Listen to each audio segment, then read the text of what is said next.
We are really excited to be kicking off the presentations at this year's forum, and hopefully surfacing some tensions in the theme of the day.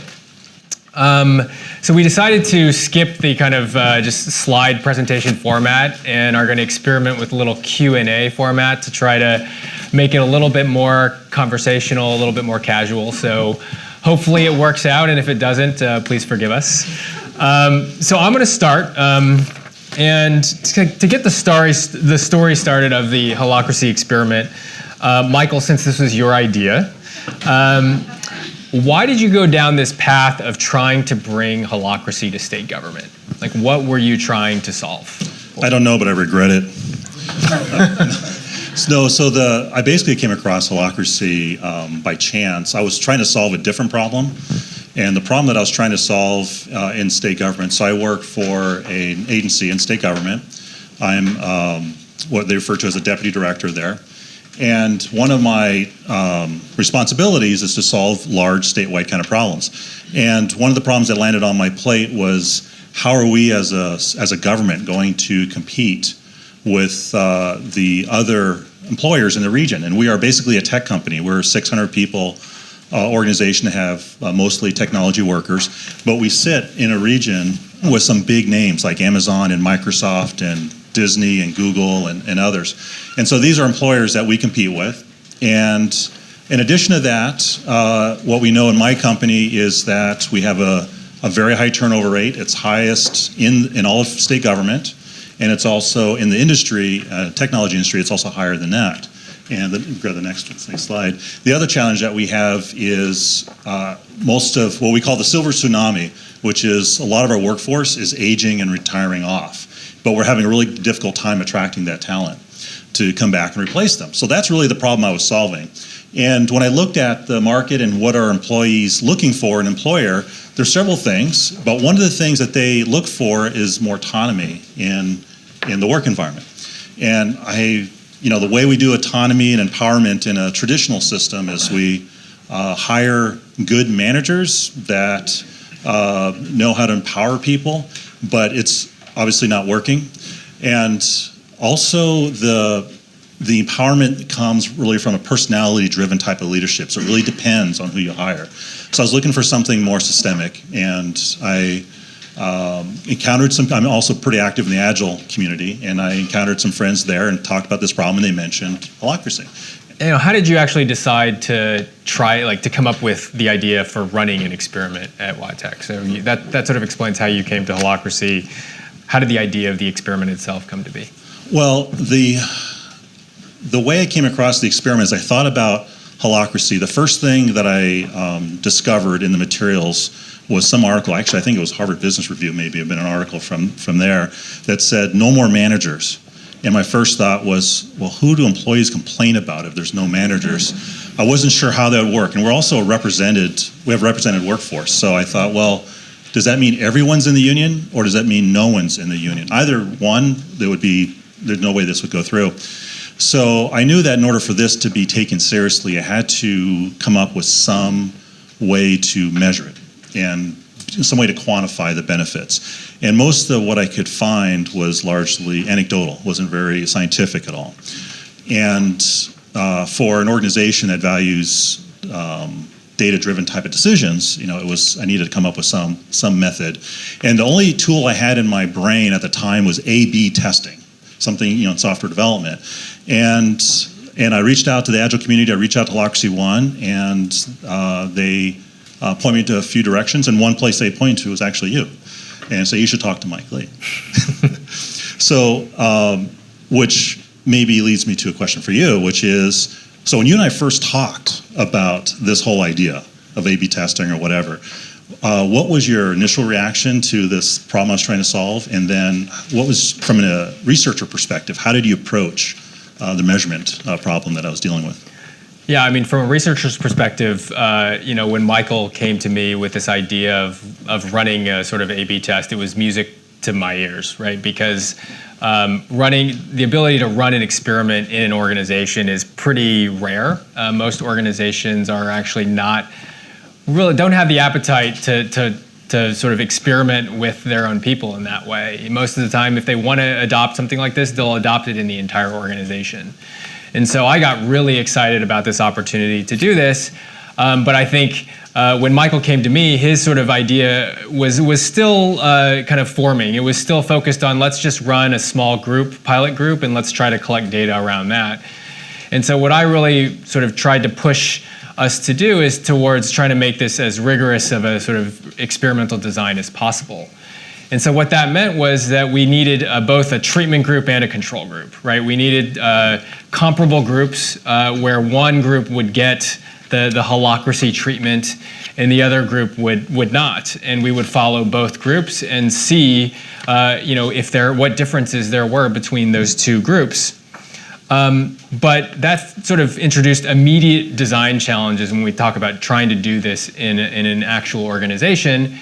And so what we did to try to solve, what we didn't want to do was we didn't want to say, okay, who wants to try holacracy, and take those people and put them in the holacracy treatment group, and then find some other sort of another group of people and make them the control group, because those two groups are sort of automatically different. So instead what we did was we created an opt-in process. And so we asked every team in the organization, or Michael did, asked every team in the organization if they were willing to try holacracy. And those teams that said yes became our study pool. So they became our candidates for either being in the treatment group or the control group. But not all of those people would end up being in the control group. So what we then had to do was decide, okay, how do we divide this study pool such that the two groups, the treatment and the control group, are essentially identical along all sort of observable measures. We wanted them to start off as similar as possible.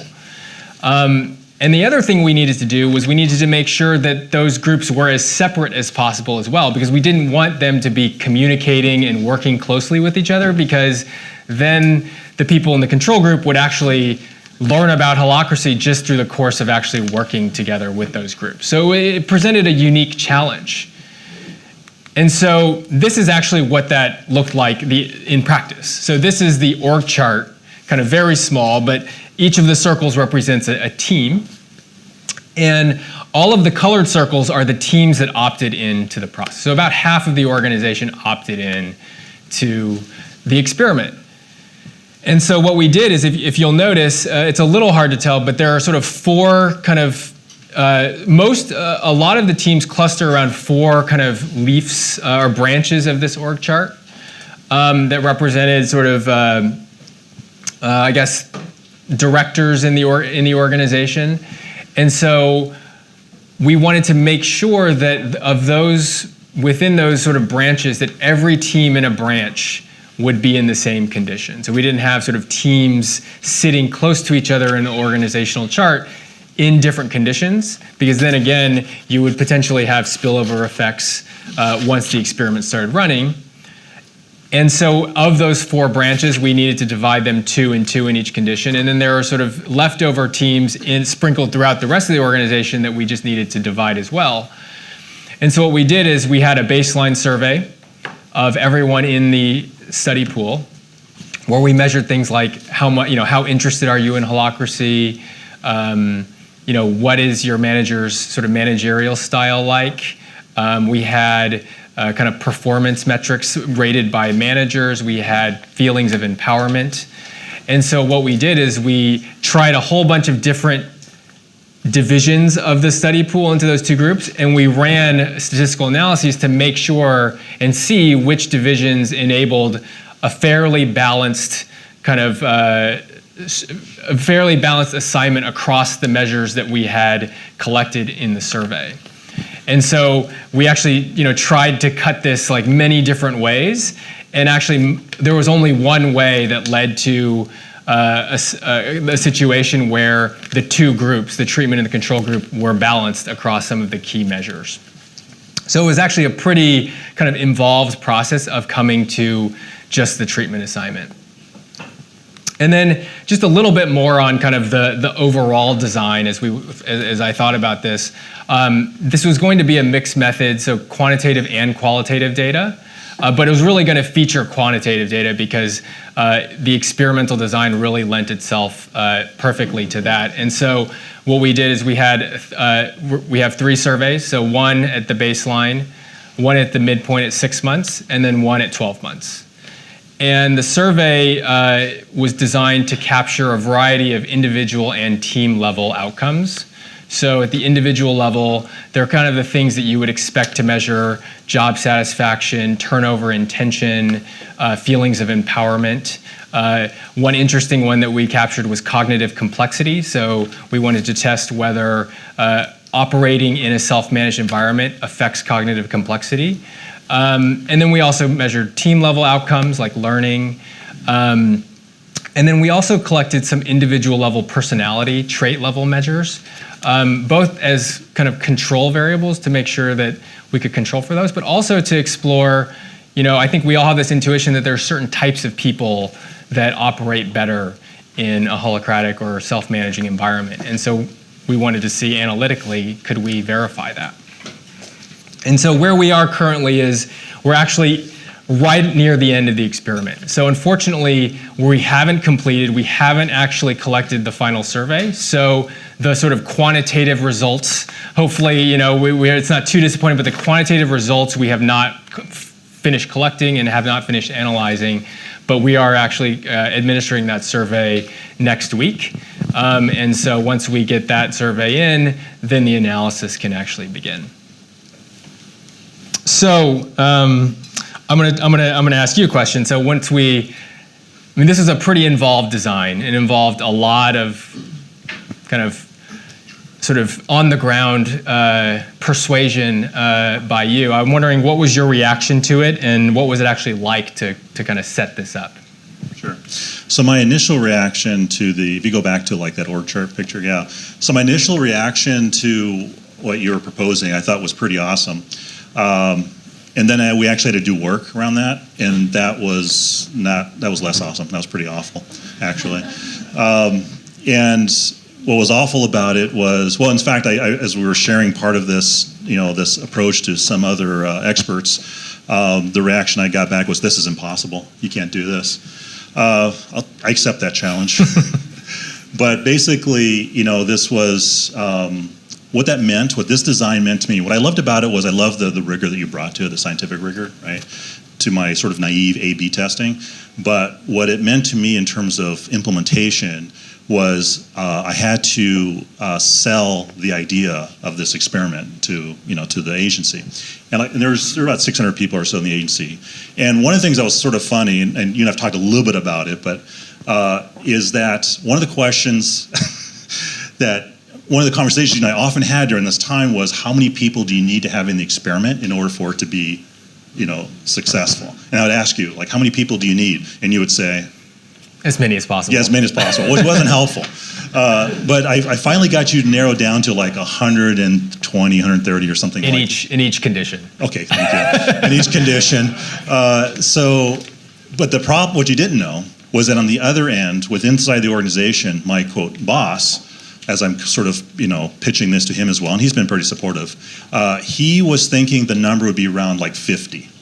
So in one ear, I've got my boss telling me, hey, I got to keep it lower than 50. And the other, I've got you telling me it's got to be at least 130 to be, in each condition, for it to be, scientifically valid. And what I basically did is I told both of you, oh, that's fine, it'll be all right. Yeah, just keep going. We'll see how it goes. So what that looked like was I then had several sessions in the agency, like all staff meetings, where I talk about the bigger problem that we're trying to solve, this recruitment retention problem, and really try to strike a chord with two things. One is trying to really get at the sense of urgency within the community, within the organization about, we need to solve this recruitment problem. And additionally, there was some excitement around the fact that you and I were working together, and that this was government, and this was Holacracy, and there were a lot of a lot of novelty about what we're doing, and try to strike their sense of innovation and being unique. And I was successful to the extent that I got half of the agency to say, hey, yeah, we'll help out, Mike. It sounds like an awesome idea. But then came the big disappointment, because essentially what all those teams had to decide was whether they'd be willing to try Holacracy. And so all those teams, half those teams, they all opted in. They said, yes, we're willing to try. You totally sold us on it. And then I have to go back and tell half of them, actually, you're going to be in the control group. So that wasn't very pleasant either. And, and thank God that they didn't kill me. But anyway, so that was sort of, a real big challenge. Yeah. So that's sort of internally, like who you had to kind of talk to and persuade. I'm wondering, I mean, this is state government, not a high risk taking environment. I'm wondering, like, how did you think about who you needed to persuade? What different stakeholders externally you needed to persuade, and how did you go about convincing them that this was a good idea? Yeah. So as I thought about this problem, you grab the next slide with my favorite cat photo. So when I thought about this particular problem and who I needed to persuade, one of the interesting things, and I think it was in the Harvard Business Review article called Beyond the Hype, which introduced me to this concept, which happened after the fact, which is notion of bureaucracy 2.0. And what I've learned now in reflection is that, particularly, I think most governments, particularly our government, it is a bureaucracy, and it's about distributed power, distributed authority.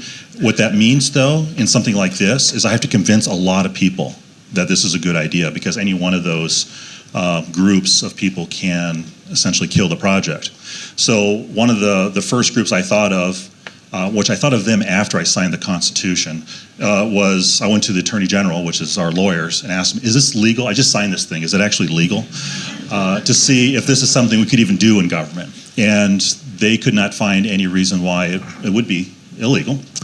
So that was good enough for me. I can work in gray. No objection.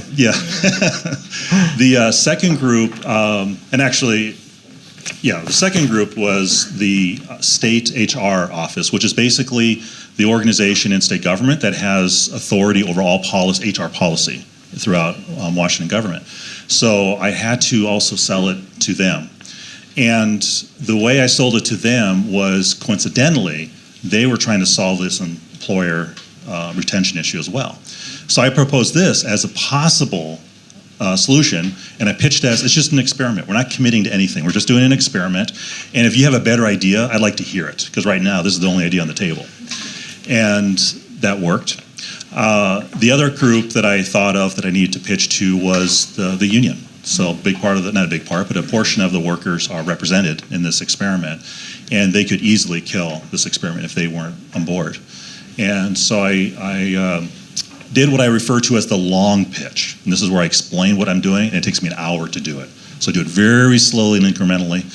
And what I really focused on for them was the concept that self-management, or Holacracy specifically, is about empowering the workers, which aligns to their purpose, right?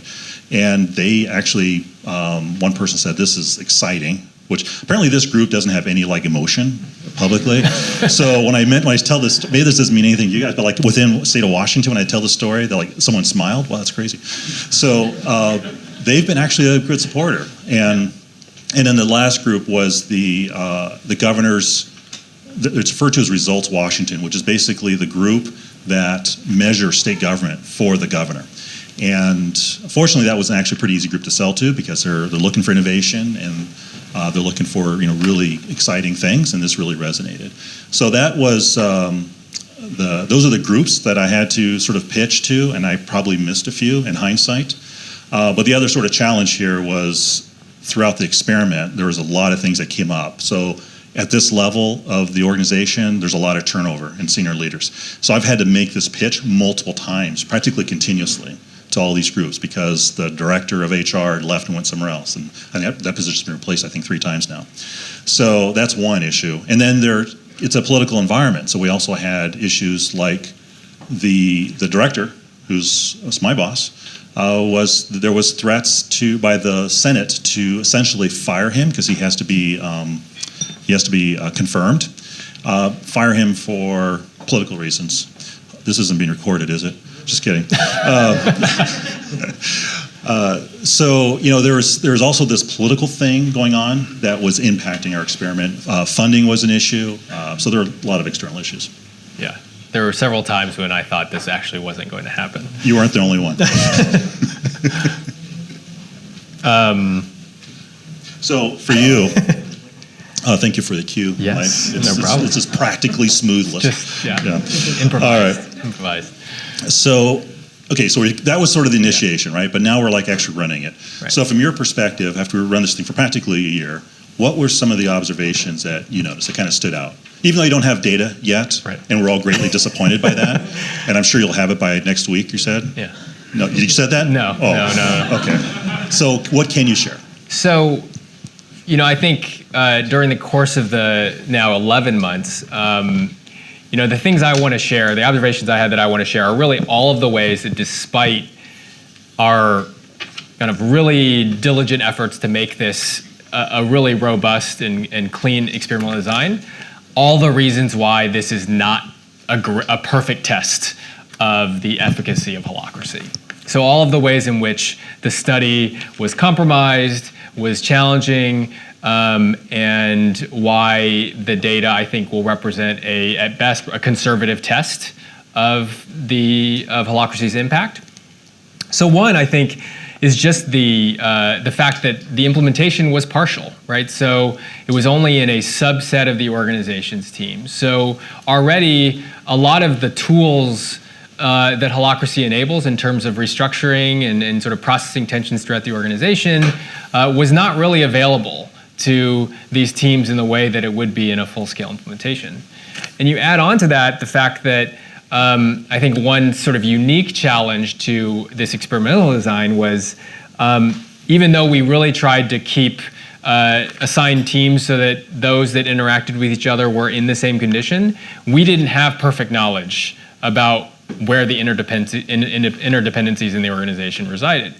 And so it turns out that there were teams in the holacracy condition that worked closely with teams in the control group. And so they came to us asking, well, we need to have these people in our meetings. And we were like, you can't, right? You just can't do it. Otherwise, the experiment, at least that part of the experiment, wouldn't work. And so, we had quotes like these from people in some of these affected circles that just felt like, the meetings as a result, the holacracy meetings, the tactical and governance, they didn't feel like they could process a lot of the tensions that they needed to.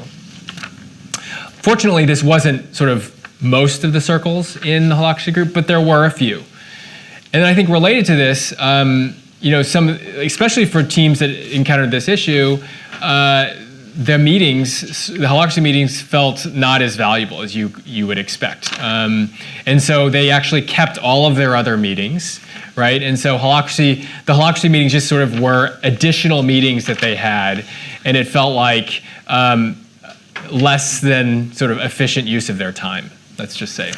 Of course, there were some circles that had where this worked really well, where the tactical really replaced like all of these different one-on-one meetings that the manager used to have, and they felt like they were operating much more efficiently. So there was variance across circles in terms of that experience, but certainly I think the sort of particular design of the experiment lent itself to some of these challenges.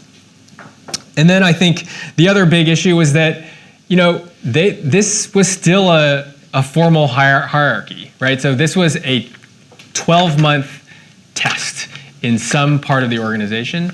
Every one of the people in the holacracy condition still had a formal manager. And so they're really operating in two systems simultaneously, even more so than in a typical implementation. And so I think all of the challenges that you, I'm sure, have observed in your own organizations with people trying to make this sort of shift in power relationships was even more difficult in an environment where people actually had still formal managers. And so I think this really kind of hit home in an interview and a conversation with one of the lead links when this lead link said, I'm the boss of my circle, right? So that kind of captures the sort of mindset or the lack of shift in the mindset amongst at least, I'd say a large group of participants.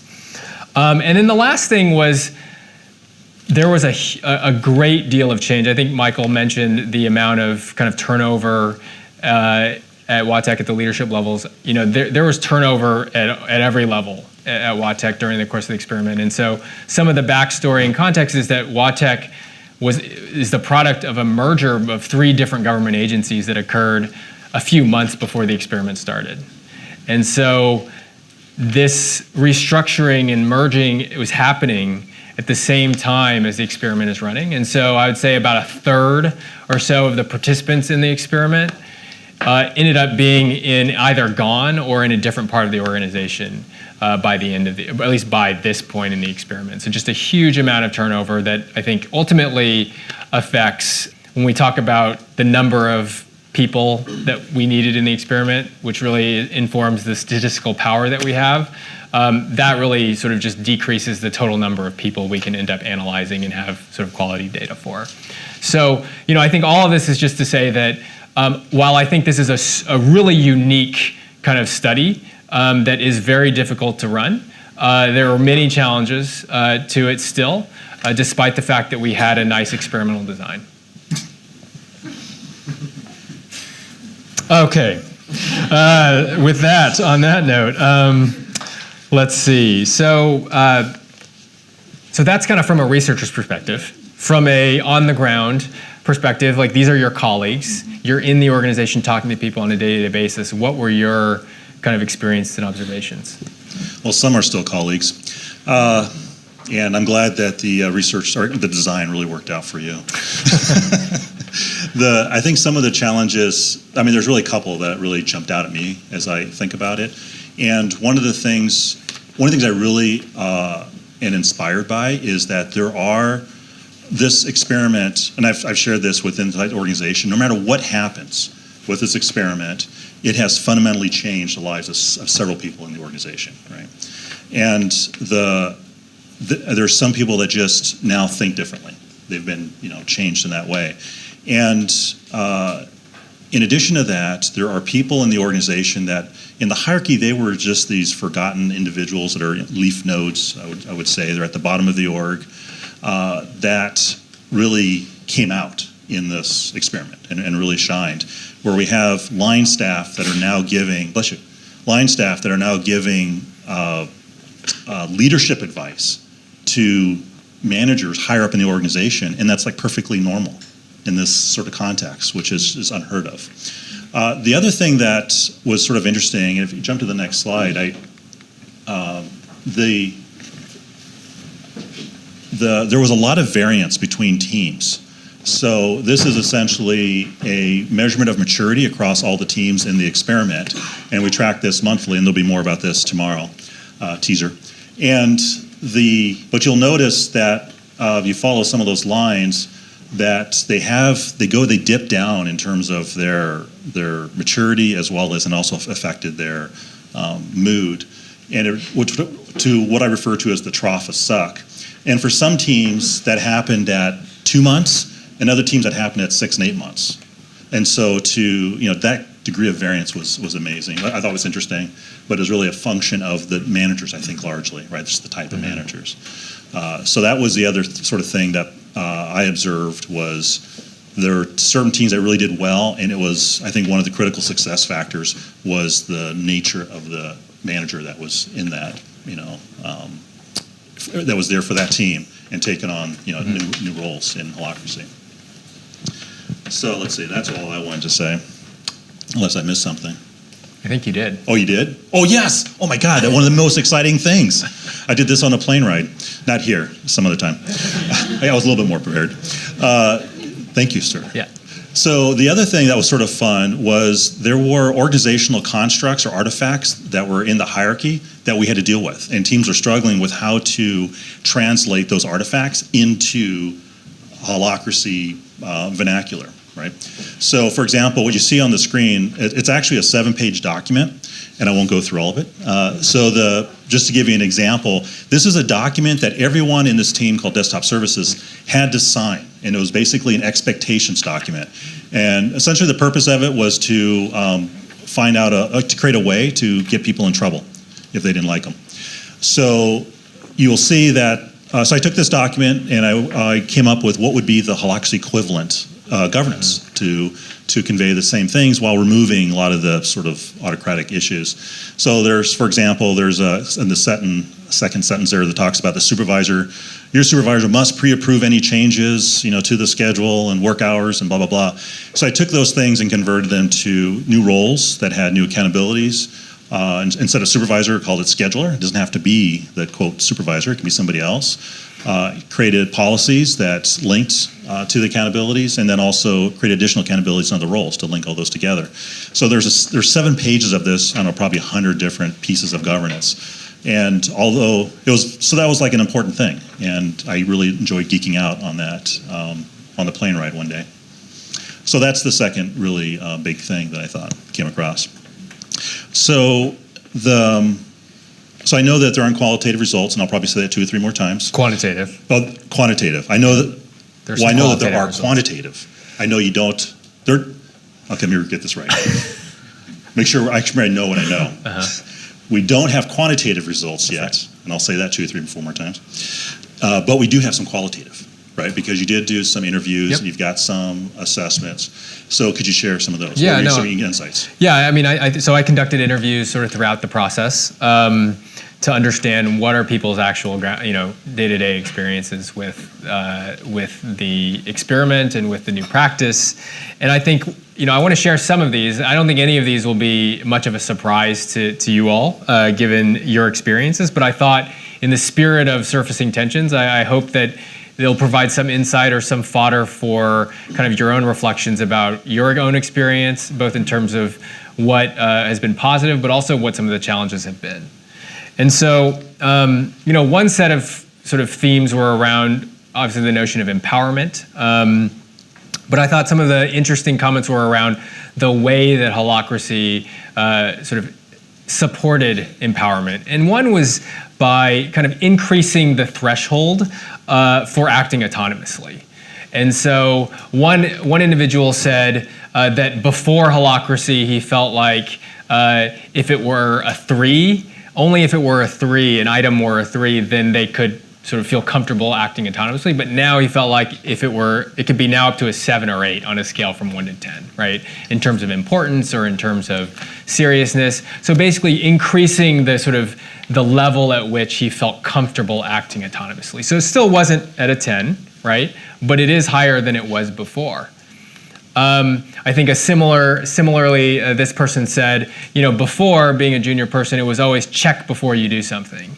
And so now they just feel more comfortable that if you know what you're doing, there's no real consequence for doing things if you know what you're doing. And so eliminating that sort of needing to check was nice. And so actually one quote I think that isn't here, but that it sticks with me is one person said that she didn't always ask for permission, but she'd always run things by her manager to get feedback. And so she always said, it was it wasn't asking for permission, but it was asking for permission. So there are all of these ways that I think people and organizations are kind of tacitly and implicitly seeking approval or checking without actually necessarily doing it explicitly. And she felt like as a result of this, she no longer actually was doing that.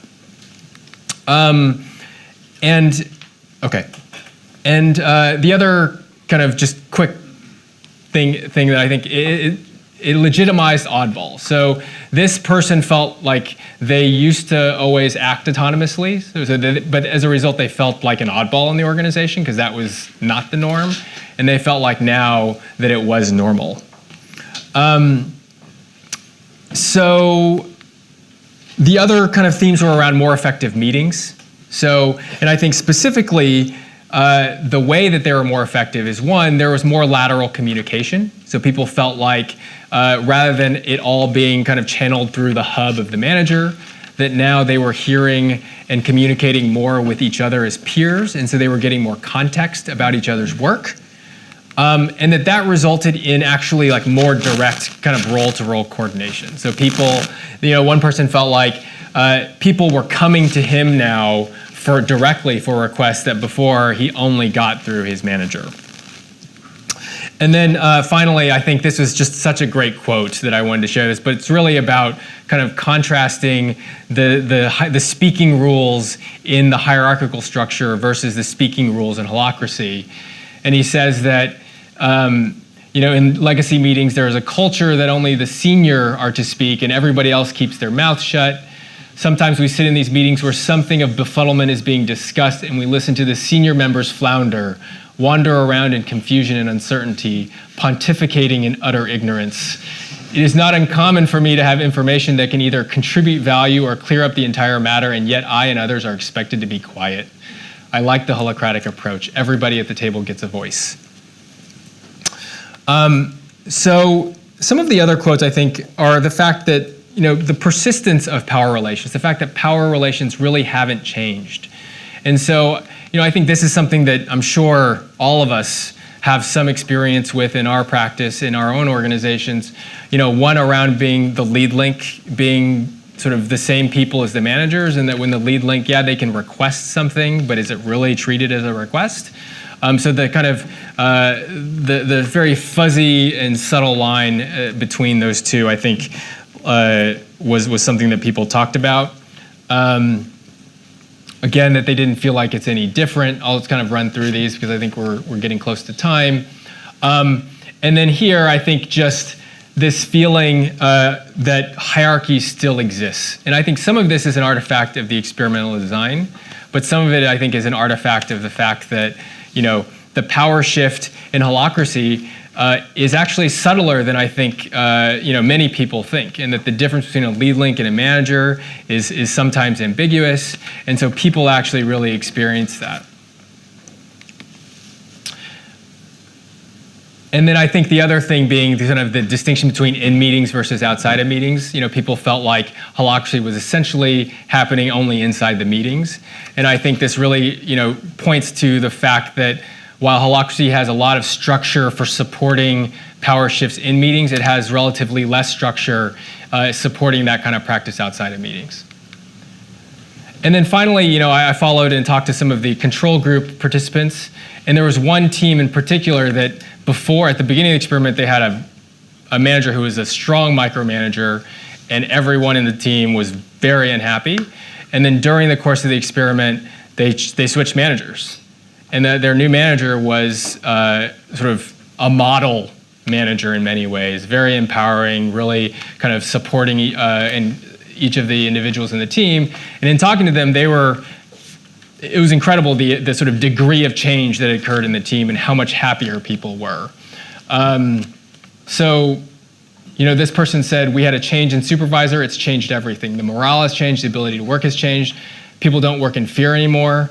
And so I think I raise this to sort of build on Michael's earlier point about good managers, and I want to raise the question, are we trying to get rid of managers, or are we just trying to create good managers? And some of, I think, what Holacracy is doing is providing kind of guardrails for supporting good management. And I think that good managers provide a lot of the same benefits as what we're trying to achieve, or what Holacracy is trying to achieve.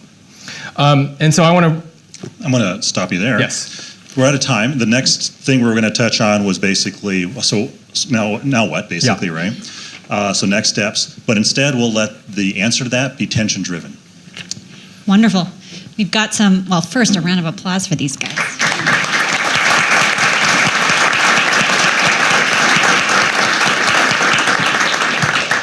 We've got some time for questions, so if you have a question, just raise your hand and I'll hop over to you with a mic, and we'll start with Ruben. You had the luxury, half of the teams voted in. Why didn't you use the other half of the company as a control group?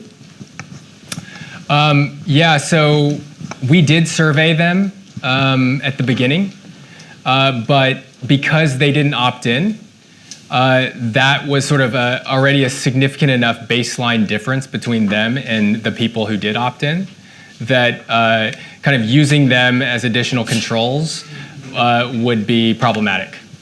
But we did survey them at the beginning just to see, are they actually that different or not? Yeah, I have the mic already, so. Have you considered any sort of other objective measures to decide whether Holacracy was good, like productivity or anything else? And also, have you considered A/B testing versus another state or another agency or something like that? Because that might have been easier. And maybe for everyone, we might A/B test it in time with Springest and just drop Holacracy for a year and see what happens. So we've considered that a few times. And the 2 times I seriously said we would do that, there was a riot, like, no, don't. So we probably won't very soon, but we'll see. Thanks. Yeah, we've considered all of those options, and largely what it boiled down to was the efficacy of the experiment. So using, for example, Torrent Transportation was another agency that was interested potentially in doing Holacracy, but using them as a control, they're 2 completely different organizations. There's so many other variables that could impact the outcomes of an experiment. So we considered many of those, but it's largely about creating an experiment that was scientifically valid. In the productivity, we wanted objective productivity or performance measures, and there just weren't any that were consistent across the teams. And so there just was, unfortunately, no good measure out there. But that would be kind of the ideal situation. And just to kind of build on Michael's point, I think there are a number of ways to design an experiment. If you could design an ideal Holacracy experiment from like scratch in the laboratory, I think you're right. I think you would do it kind of in completely different units of an organization that do exactly the same thing, but that are in sort of geographically different areas and don't interact at all. I mean, there are a lot of ways you could kind of design an experiment where you wouldn't encounter some of the challenges that we did. Was there a one-to-one relationship between circles and teams? Because I hear you. Just flip back. Yeah. Not really. It depends. So each one of these circles represents a team in the hierarchy sense, but these larger circles here represent a Holacracy circle. So you can see that there were some that were combined, largely because there might have been 2 or 3 people in one of these, and just you couldn't make a circle there. So that's like one example where it wasn't that way. Another example is there was an intent during the initial design to have some teams wanted to align along portfolios rather than functional areas, and so that was a completely new design that they tried. That wasn't really a one-to-one. Yes. Really simple question. Are you going to continue the experiment and to see what some of the more mature implementation challenges will be? Would be really damn curious about them. Yeah, that's the what next tension. Okay, so the what next, what we're going to do is we're not going to continue the experiment because that was really painful. Well, I guess we'll continue for the rest of the month, right? Yeah. What we are going to do, though, as an organization is we've decided to, we don't really have the quantitative data to really make a strong case yet, but we have enough data to say that there's still value here and there's no harm. So what we're going to do, our intent at this point, is to make self-management a viable organizing system within our agency, and most likely organize, which we didn't have this time, organize a GCC level circle. So teams could opt in? Is that kind of the idea, that like if teams wanted to do it, then it would be an option for them? Yeah, so like so one thing that's changed during this is I took over much more of the organization, and there's no choice in my division. We do Holacracy, that's just the way it is. So that's one thing that helps. But then there's other teams that actually do want to continue doing Holacracy, and so they'll opt in, basically. And we'll see how it goes. We'll just continue. Thank you, Mike and Mike, for sharing the results and for being transparent with everything that you've come across. I can see that you couldn't have chosen a worse time to start such a study because of the circumstances. But going back, Michael, to the original reason for moving into Holacracy and to address a problem and the tension that you're having, and that is attracting, let's say, certain caliber to the organization.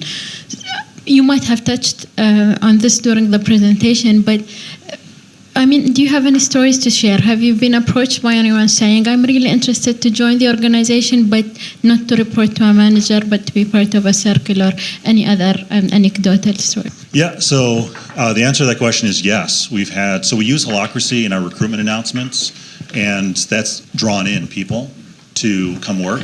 And maybe I didn't elaborate on this a lot, but the particular strategy that I'm applying to solve this problem has multiple pieces to it. And the self-management is just one bullet there, modernize how we organize. We have a bunch of other initiatives that are trying to create a different working environment to attract talent. And we know from our data, other data, that's measuring the whole efficacy of this whole experiment. We know that so far the economic value of these set of initiatives is about $20,000 to $30,000 per year per employee.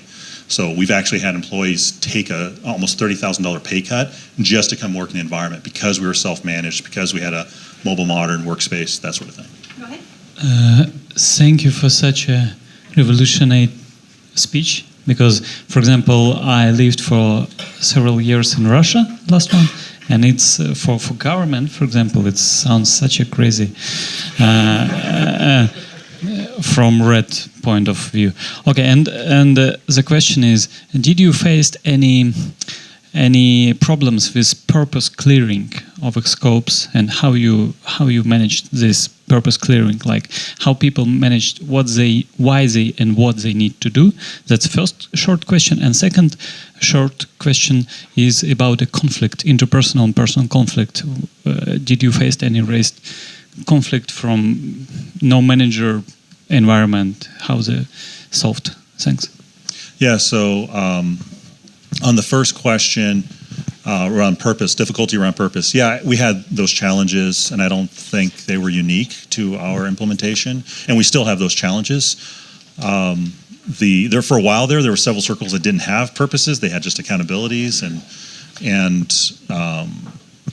but it's an iterative process, and I think the team's been working through them, and it just requires ongoing coaching and help. So I think we do have problems with that or challenges with it, but I think we're working through them. With respect to the second question, which was interpersonal. Oh yeah, absolutely. There's still interpersonal conflict, and what we created were in the experiment we ended up creating some standard roles to deal with different types of issues. So one of the issues that we still have to solve those issues. So we have a role called people person, and it's a multi-filled role that managers, ex-managers, fill. But the purpose of that role is to help deal with those sort of conflicts. And we still have, since we haven't replaced all of our HR processes, with Holacracy, the legacy processes still dominate, right? So until we replace those, then we still have to follow the legacy processes. In one team, we did replace the hiring process, but not for all teams. Another example of a role, and I refer to these as interface roles. They're like, how do you deal with the hierarchy while you're in Holacracy? People person is one. Circle champion is another, which is basically like a rep link to hierarchy, and there's several like that. Thanks. Hey. So you're talking about a lot of employees, but what does your customers, I don't know if you can use the term for public sector, in France it's prohibited, but in USA maybe, what does the customers think of Holacracy? Do they see impact in their day-to-day or things like that? We do tours every Monday. We have agencies, our customers basically come in to see all of our initiatives, including our space and Holacracy, and we have our meetings in a very open space. We've actually even tweeted our meetings in some cases and Facebook lived them. So we have customers that'll sit in and watch our meetings. So there are many customers, I think we've done 50 tours in the year so far, that are fascinated by it, and we've had some customers come to us and ask, they've been curious enough to wonder if we could help them with Holacracy. In terms of actually outcomes to the customer, I think the improvements it'd be hard to say that any improvements to customers is a direct result of Holacracy at this point, because we're not really measuring it at that micro level. We're measuring customer outcomes, across the entire aggregate of initiatives, not specifically on Holacracy. I became really interested in the last part of this presentations about a good manager.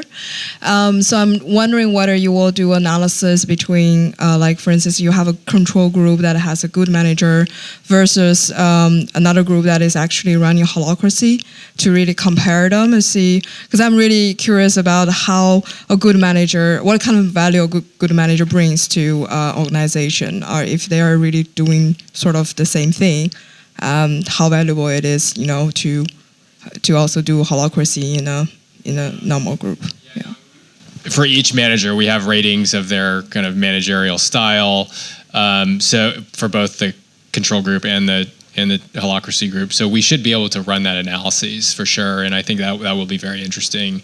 The only question is whether we have a big enough sample size to find statistically significant results. But yeah, we have the data to analyze it, so it should be really interesting to look at that. Were people encouraged to pick up other roles in other circles, or did people primarily stay in the same roles and circles that they had in the previous structure? They were encouraged to pick up other roles in other circles, but that, for the most part, did not happen. I think it's partly an artifact of how we structured the experiment itself. The teams were doing largely very different types of work. Probably the most energy for individuals in the team was in articulating what the work is that they do and creating roles that identified, that really for the first time made the work explicit. So there was a fair amount of energy around that, but not so much in serving other roles. And there was also there's some energy around teams identifying gaps in the organization, creating a role around it, and then now getting assigned to those roles. So that made this, in addition to the work they normally do day to day, more explicit. There was also this undercurrent of other things we should be doing that people had passion around that wasn't getting done, and this created a little bit of an outlet for that. Yeah, but I think that compared to say like another organization that I'm studying that adopted it wholesale, the amount of that kind of sort of taking roles in other circles was definitely much less in this kind of context, which I think is primarily due to the sort of experimental design and the constraints that sort of put on everything.